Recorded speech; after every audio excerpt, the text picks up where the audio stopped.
आफिया सिद्दीकी को अमेरिका में हजारों डॉलर्स बतौर इनाम क्यों दिए गए थे? अमेरिकी फौजियों पर हमले के इल्जाम में तकरीबन 20 साल से अमेरिका में कैद डॉक्टर आफिया सिद्दीकी को 2010 में मजमूई तौर पर 86 साल कैद की सजा सुनाई गई थी। तब से वो अमेरिकी जेल में कैद हैं। Pakistani neuroscientist doctor Aafia Siddiqui का जन्म 1972 में कराची में हुआ था। वो अपनी इब्तिदाई तालीम मुकम्मल करके 1990 में स्टूडेंट वीज़ा पर मजीद तालीम हासिल करने के लिए अमेरिका की रियासत टेक्सास गईं, जहां पहले ही उनका बड़ा भाई आर्किटेक्चर की तालीम हासिल कर रहा था। डॉक्टर आफिया सिद्दीकी ने अपनी रिसर्च की वजह से अमेरिका में $5000 का इनाम भी हासिल किया। 1995 में उन्होंने एक साइंसदान अमजद मोहम्मद खान से शादी की, जिसे उनके 2 बेटे और एक बेटी है। डॉक्टर आफिया सिद्दीकी 2002 में पाकिस्तान वापस आ गईं, मगर अगले ही साल यानी 2003 में उन्हें नामालूम लोगों ने उठा लिया। ये परवेज मुशर्रफ का ज़माना था, जिन्होंने बाद अज़ां इतराफ़ किया था कि उन्होंने अमेरिका को मतलूब अफराद पकड़कर डॉलरों के इवज़ अमेरिका के हवाले किए। डॉक्टर आफिया सिद्दीकी को अगवा किया गया तो उनको काफ़ी अरसा बगराम की खुफिया जेल में रखा गया। वहाँ से जब कोई कैदी रिहा होता तो वो बाहर आकर कहता कि जेल में एक खातून की चीखों की आवाज़ गूंजती है। 1 अगस्त 2008 को लॉर्ड नज़ीर अहमद, जो बरतानिया के हाउस ऑफ लॉर्ड के मेंबर हैं, उनके लंदन में पाकिस्तानी सिफारत खाने के बाहर डॉक्टर आफिया सिद्दीकी की गिरफ्तारी पर एहतजाज से आफिया सिद्दीकी की बगराम के खुफिया तरीन कैद खाने में मौजूदगी मंजर आम पर आई, जिससे हर तरफ हलचल मच गई।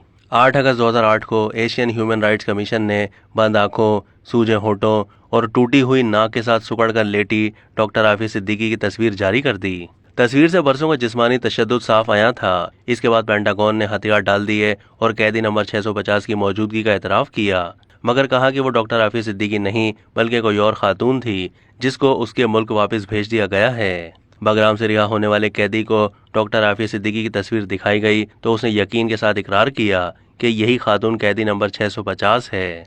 उसने बताया कि सज़ा और तशद्दुद के साथ साथ इस कैदी की बेहुरमती भी की गई। अफगानिस्तान की जेल में फौजी एहलकारों ने आफिया पर 2 गोलियां चलाईं और इलाज के बहाने उन्हें अमेरिका भेज दिया गया, जहां उन पर मनगढ़ंत इल्जामात लगा दिए गए और सितंबर 2010 में जज बर्मन ने आफिया सिद्दीकी को 86 साल की सजा सुना दी। आफिया सिद्दीकी ने 2008 में अमेरिका में पाकिस्तानी सेनेटर्स के एक वफ्द से मुलाकात में बताया था कि अमेरिका लाए जाने से पहले उन्हें अफगानिस्तान में बगराम की अमेरिकी जेल में तशद्दुद का निशाना बनाया गया। इस मुलाकात में मौजूद मुजाहिद हुसैन सैयद ने बाद में मीडिया से बात करते हुए कहा था कि उनको डॉक्टर आफिया सिद्दीकी ने बताया है कि उनको इस्लामाबाद से अगवा किया गया और उनको बेहोशी के इंजेक्शन लगाए गए।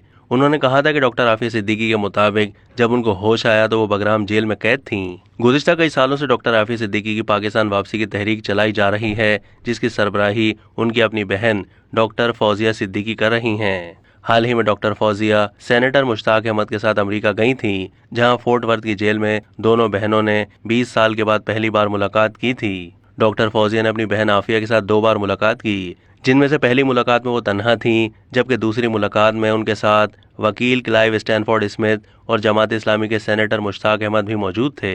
जेल के एक छोटे से कमरे में दरमियान में लगे मोटे शीशे के आर पार फोन पर गुफ्तगू के दौरान डॉक्टर आफिया सिद्दीकी जेल के जहन्नुम से रिहाई की फरियाद करती रहीं। क्लाइव स्टैनफोर्ड स्मिथ फरवरी 2023 में 2 पाकिस्तानी भाइयों की गुआंतानामो बे से 20 साल के बाद रिहाई को मुमकिन बनाने वाले आलमी इंसानी हुकूक के मारूफ वकील हैं। अब वो डॉक्टर आफिया सिद्दीकी की रिहाई के लिए सरगर्म हैं। वकील ने डॉक्टर आफिया सिद्दीकी से मुलाकात का अहवाल बताते हुए कहा है कि आफिया ने उन्हें बताया कि वो ये जानना चाहती हैं कि आया उनका नौज़ायदा बेटा सुलेमान उस वक्त हलाक हुआ था जब उन्हें अगवा किया गया। वकील ने बताया कि मुलाकात के दौरान आफिया और फौजिया ने अपने बचपन की नज़म I am Shirley Temple the girl with curly hair पढ़ी। वकील के मुताबिक फौजिया को देखकर डॉक्टर आफिया सिद्दीकी मुस्कुराईं, मगर शीशे की दीवार जो उन्हें गले मिलने से रोक रही थी, उसे देखकर ये उदासी में बदल गई। अब तक के लिए इतना ही। मजीद मालूमात के लिए डेली जंग के यूट्यूब चैनल को सब्सक्राइब कीजिए।